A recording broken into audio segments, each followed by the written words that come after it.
Hello guys. ये बात तो आप जानते ही होंगे कि पहले मानव जाति अन्य जीव जंतुओं की तरह जंगल में निवास करती थी, परंतु मानव बुद्धिमान होने के कारण खुद को विकसित कर पाया है। वो कहते हैं ना, आवश्यकता ही आविष्कार की जननी होती है। मानव को जिस भी चीज़ की आवश्यकता पड़ी, उसने उसका आविष्कार किया और अपने जीवन को सरल बनाया।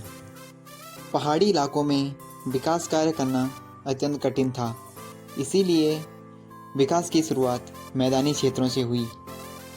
अब हम बात करेंगे उत्तराखंड की। यहाँ शायद पहाड़ों में विकास कार्य करना अत्यंत कठिन था, इसीलिए यहाँ आज भी पहाड़ों की खूबसूरती देखने को मिलती है। उत्तराखंड में सीढ़ीदार खेत देखने को मिलते हैं, जहाँ आज भी बैलों द्वारा हल चलाकर खेती की जाती है। उत्तराखंड में आज भी खेती के लिए मशीनों का उपयोग नहीं किया जाता है।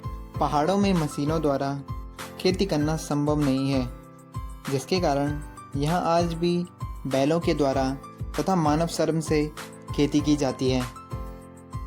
और यही कारण है जो कि हमारी उत्तराखंडी संस्कृति को दर्शाता है और यहाँ की खूबसूरती में चार चांद लगाता है। अभी तक आपसे हमने केवल उन्हीं खेतों की बात की जिन्हें के केवल बारिश से ही पानी मिलता है, और अब आप जिन खेतों में महिलाओं को देख रहे हैं, इन खेतों में पहाड़ी गदेरों, नदी नालों के द्वारा पानी छोड़ा जाता है और पानी में खेती की जाती है।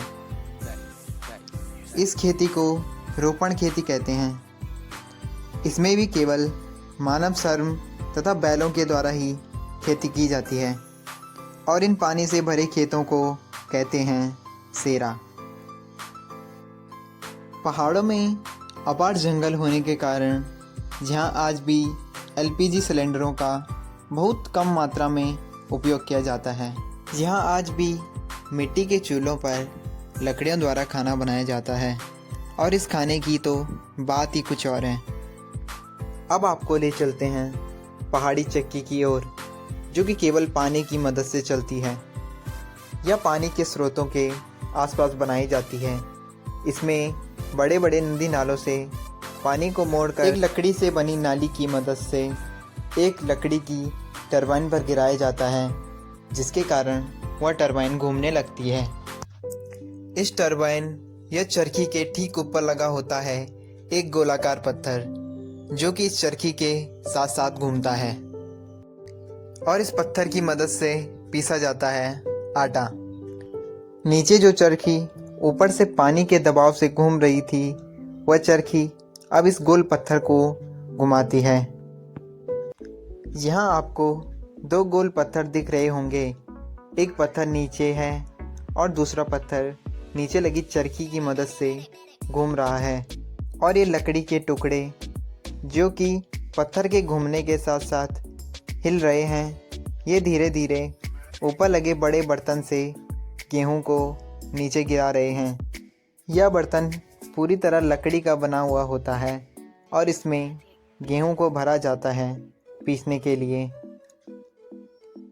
शायद आपको यह प्रोसेस बहुत धीमी लग रही होगी, परंतु आपको जानकर हैरानी होगी कि जिस तरह ऊपर से आते पानी की वजह से नीचे चरखी घूम रही थी, इसी पर बेस्ड है डैम का डिज़ाइन।